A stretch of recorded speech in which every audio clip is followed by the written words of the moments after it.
him. I want to watch the news. Are you making headway at least? This is the news.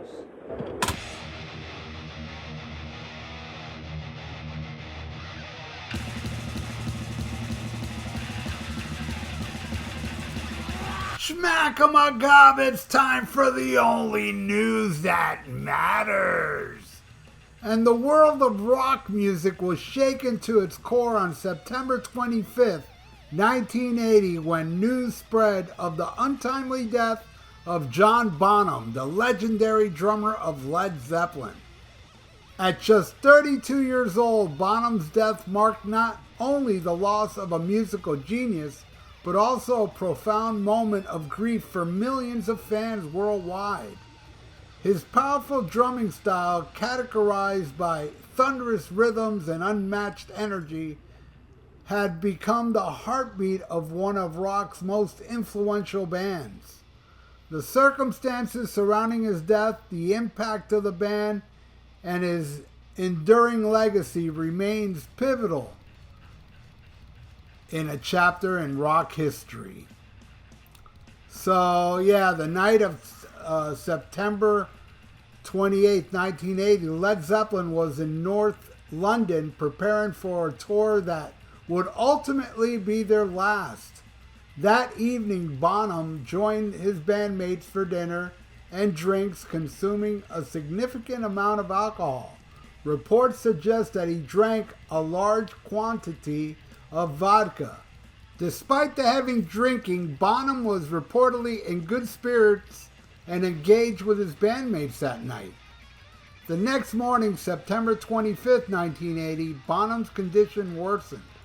He was found unresponsive in his bed at the Sutton Court Hotel in Windsor by his chauffeur and band members.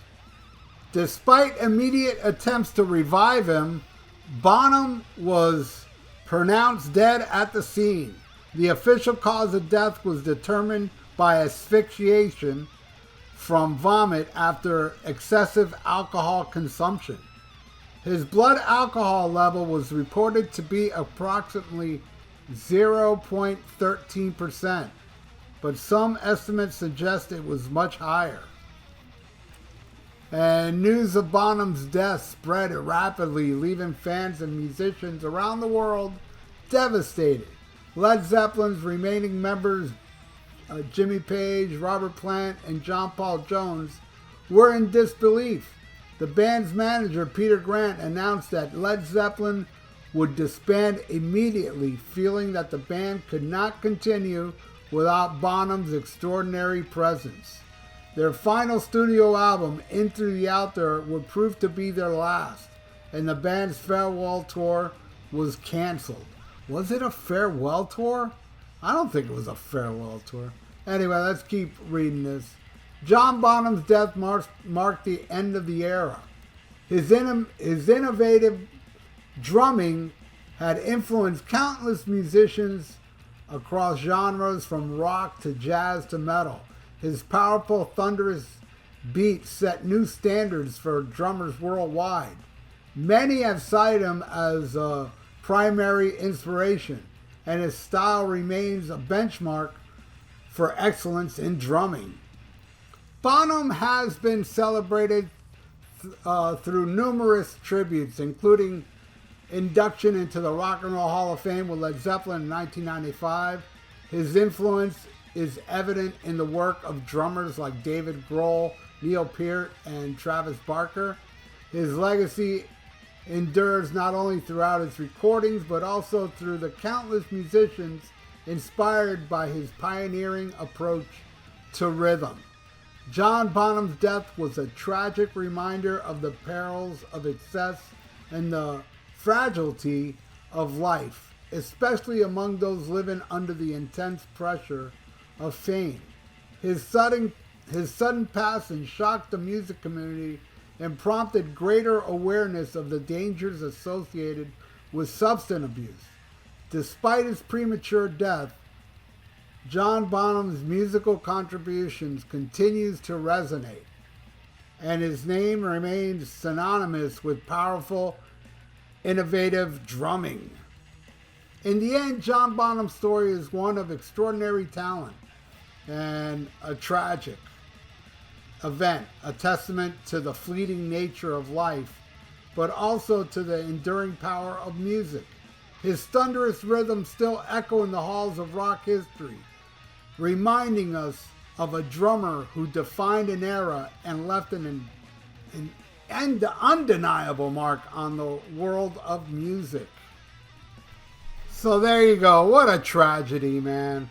I remember clearly when he passed away.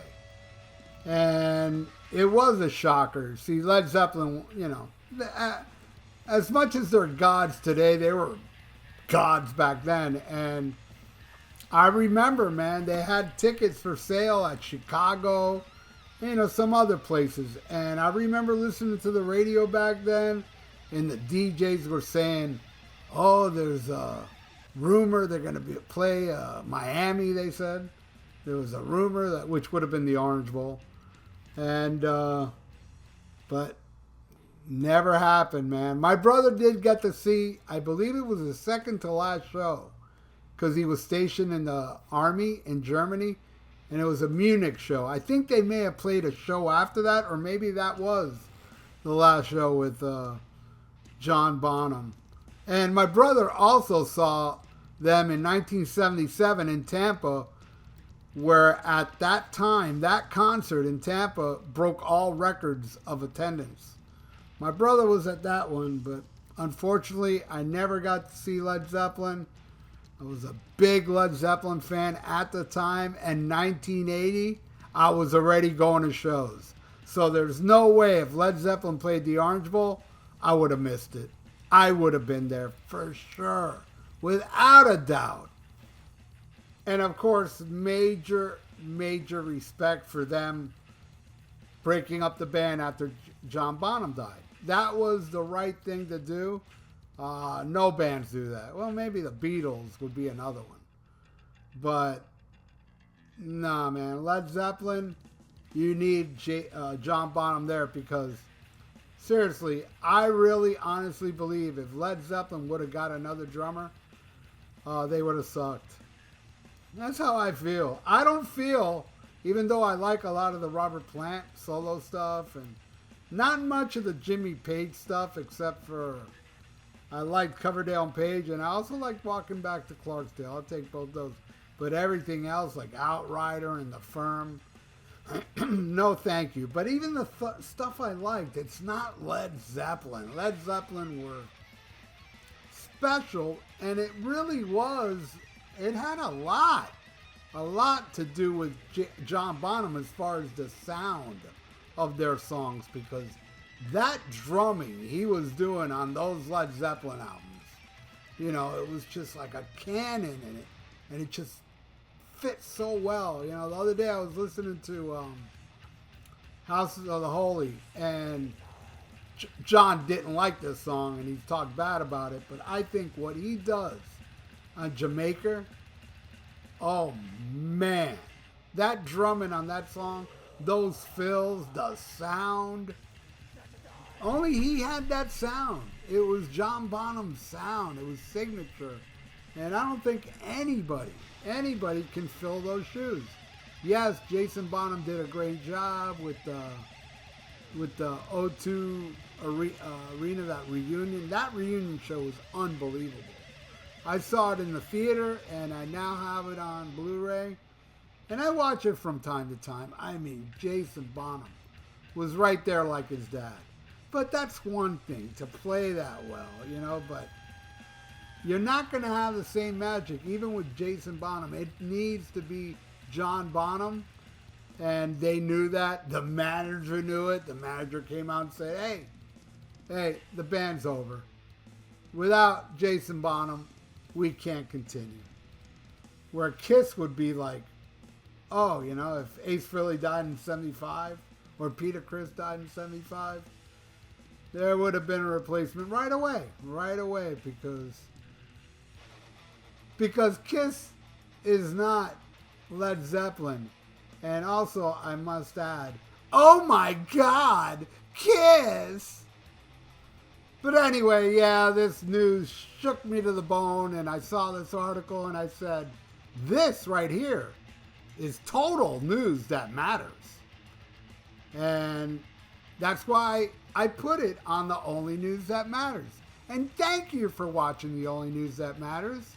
Please subscribe to my channel if you haven't and ring that little notification bell and like the video. It's good for the YouTube algorithms. So stay frosty.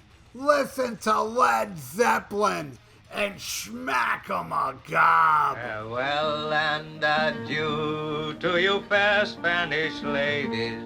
Farewell and adieu, you ladies of Spain. For we've received orders for to sail back to Boston. And so never more shall we see you again.